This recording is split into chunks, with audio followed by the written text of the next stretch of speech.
Chapter 1. Wednesday, November 21st.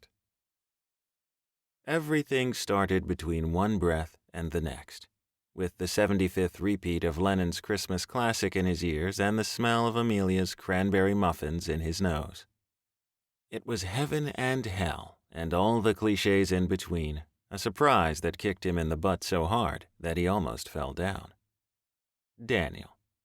Daniel Bailey, of the Boston Baileys, the boy who Chris had wanted with a passion.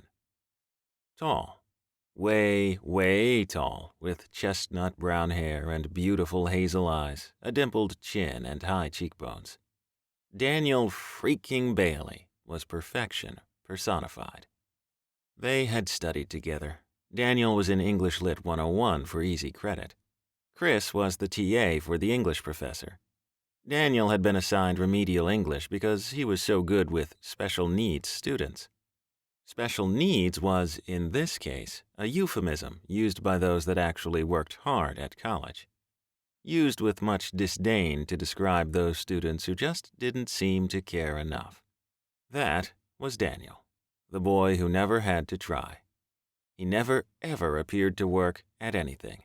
Yet, somehow Daniel always managed to scrape through.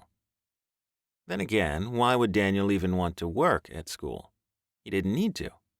A trust fund at 25, a Ferrari, 2, actually, in the campus parking lot.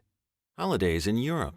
No need to worry about planning a career. It was expected he would join the family firm when he left college. Daniel had it easy, really, and was a person with a stunningly bright light about him. He still looked good at 29, which is what he must be considering Chris had just scored the big 3-0 plus 2. Still tall. Well, duh. Still with the long bangs that curled and flicked artfully around his face. Still in denim that cost more than Chris probably made in a week at the cafe. And still with those god-awful, if expensive, sweatshirts he was so fond of. This one was a curious mix of brown and blue, and on a lesser man, a shorter, wider, uglier man, it would have been an awful sight. On Daniel, however, the cotton curved over defined muscles and clung to his torso, before skimming hips and covering the very area that Chris had defined in college as sheer heaven. Chris? Chris Matthews, is that you?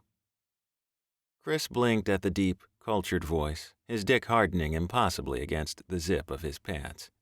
Daniel had that effect on him at college, and apparently nothing had changed. Thankfully, what was happening was hidden under the apron, declaring he was one of Amelia's puffs. Daniel was talking to him. The last time Daniel had talked to him, it had been at graduation, 10 years ago. Then there was the Christmas eggnog incident. Fuck. Why did he have to remember that now? Here? In the middle of the freaking mid-morning rush?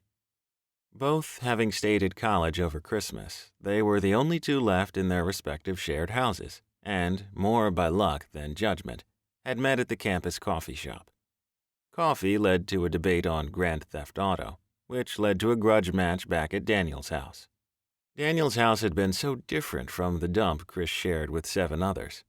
Daniel shared with only 2 others, and they each had their own bathrooms. Luxurious and yet another example of the difference between them. To this day, he couldn't remember whose idea it was to introduce eggnog into the situation, but the memories of what had happened next sustained him for quite a few years. Daniel had tipped the contents of the bag gently onto the work surface, and Chris held a hand out to stop the bottle of bourbon from rolling off the side. Following the recipe, they concentrated, as only 2 young guys full of beer could, on creating what was described in the recipe as the perfect eggnog. Eggs, sugar, nutmeg, cream, then brandy, a bit more brandy, and then some bourbon, which Chris had tried with a healthy swallow to make sure it was okay. The alcohol made him bold.